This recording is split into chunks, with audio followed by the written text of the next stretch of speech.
எல்லோருக்கும் வணக்கம். 2011 திமுக அரசாங்கம் வீட்டுக்கு அனுப்பப்பட்டதுக்கான காரணம் பச்சை குழந்தை எழுப்பி கேட்டா கூட சொல்லும் 1.5 லட்சம் கோடி ரூபாய் ஸ்கேம் பண்ணாங்க. அதுல ஏற்பட்ட மக்களோட கோபம் அவங்கள எதிர்க்கட்சி அந்தஸ்துல கூட இல்லாத அளவுக்கு விரட்டி அடிச்சாங்க. 10 வருஷம் அவங்கள ஆட்சி கட்டில் பக்கமே கொண்டு வராத மக்கள் போனா போதேன்னு கொடுத்த ஒரே ஒரு வாய்ப்புனால இன்னைக்கு 4.5 லட்சம் கோடி ரூபாய் ஸ்கேம் பண்ணிருக்காங்க. கேட்கவே ரொம்ப ஆச்சரியமா இருக்குல்ல?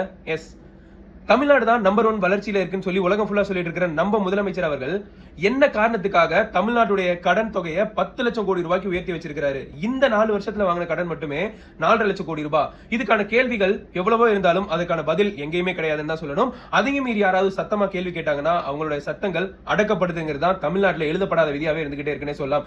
யாரோ வாங்கின 4.5 லட்சம் கோடிக்காக தமிழ்நாட்டு மக்கள் தான் உழைக்கிற ஒவ்வொரு ரூபாயும் தினைக்கும் வரியா கடனுக்கு வட்டியா செலுத்திட்டு இருக்கிறான். சோ நான் கேள்வி கேட்கிறேன், வாக்காளரான நீங்களும் கேட்கறதுக்கு தயாராகுங்க. அப்படி என்ன பிரச்சனைங்கிறத வாங்க பார்க்கலாம்.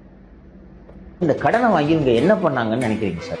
பட்ஜெட்ல அதுக்கான இண்டிகேஷன் இருக்கா? நம்பர் 1 அதுக்கான பதில் சொல்றேன். கடந்த 73 ஆண்டுகளா தமிழ்நாடு வாங்கின கடன் 4,85,000 கோடி. கடந்த 5 வருஷத்துல திமுக ஆட்சி வாங்கின கடன் 4.5 லட்சம் கோடி. 73 வருஷத்துல தமிழக அரசு பல பேர் சேர்ந்து வாங்கின கடனை இந்த 5 வருஷத்துல திமுக ஆட்சி வாங்கி இருக்குங்கிறது தான் நம்பர் 1 சாதனை. வருமானம் அதிகரிக்கலன்னா கடன் வாங்கலாம், ரைட்டுங்களா? எனக்கு காசே இல்லப்பா கவர்மெண்ட் நடத்தணும்னா கடன் வாங்கலாம். ஃபார் எக்ஸாம்பிள் கோவிட் பீரியட் வருவாயே இல்ல, வாங்கிதான் ஆகணும். நாங்க வாங்குறவங்க வேற என்னங்க பண்றது? அப்சல்யூட்லி.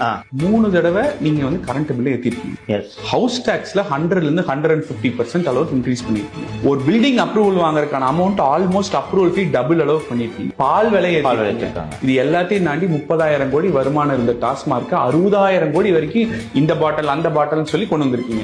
இத்தனை இடத்துல உங்களுக்கு வருமானம் வந்திருக்கு. அப்ப இது எங்க செலவு பண்ணிருக்கீங்க? இது ஃபுல்லா பாத்தீங்கன்னா நான் இங்க இருக்கிற ஒவ்வொருத்தருக்கால 1,20,000 ரூபாய் கடன் இருக்கு. வருமானம் ஏத்துறீங்க, இந்த பக்கம் கடனே அதிகமா வாங்குறீங்க. மக்களுக்கு கொடுக்க வேண்டிய பொங்கல் காசாவது கொடுத்தீங்கன்னா இல்ல.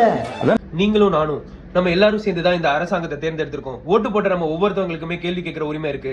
நம்மளோட பேர்ல நம்மளோட விருப்பம் இல்லாம யாரோ ஒருத்தவங்க கடன் வாங்கி அந்த காசும் என்னாச்சுன்னு தெரியாம 4.5 லட்சம் கோடி ரூபாய் தமிழ்நாட்டுக்கு வாங்கின கடன் என்னாச்சுன்னு தெரியாம தமிழ்நாட்டு மக்கள் ஒவ்வொருவருமே தினம் தினம் நம்ம வட்டி கட்டி நம்ம சம்பாதிக்கிற ஒவ்வொரு ரூபாயும் ஏதோ ஒரு விதத்துல வரியாவும் திரும்ப கொடுக்க வேண்டிய கடனாவும் போயிட்டு இருக்கு.